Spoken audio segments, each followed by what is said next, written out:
So we often wonder about God's awareness of our own thoughts. I have limited access, only indirect access, to the thoughts of other human persons, even persons I know very well, my wife, my children. I observe through their speech, through their facial mannerisms. I have fairly reliable information about what they are thinking, even about their feelings to some measure, but I cannot completely know what it is like to view the world from their perspective. I have a limited access. So there's this subjective reality to human persons, beyond the observable physical reality of human persons. There's this inner subjective reality, and we access that directly in our own case, but only indirectly in the case of other human beings.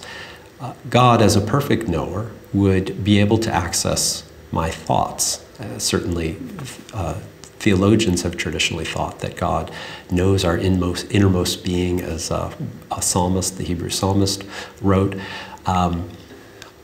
That said, there's still a problem that while God may know what I am thinking as I am thinking my thoughts, unlike other human persons, it's not clear how whether God could fully understand what it is like to be me, to be, that is, a finite, limited being, a being that has a history, that has a certain cultural perspective, a certain educational perspective, all these things that shape my outlook on the world, that makes my distinctive outlook on the world. Because God is subject to none of my limitations.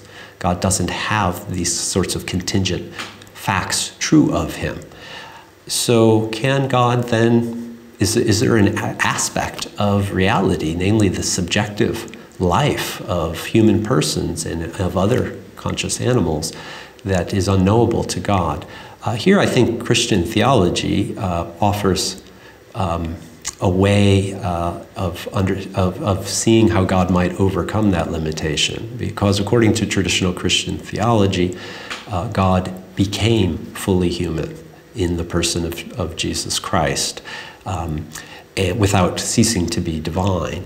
This is a very mysterious idea. The more one thinks about it, what it would be for an infinite, perfect, uncreated reality to take on the nature of a created, finite, limited being such as ourselves. But if it is so, that would mean God would then have the ability to access from within what it is like to be one of those creatures. He's not incarnate in me, so he does not fully perhaps see my perspective, but he understands the human condition insofar as he has taken on the human condition.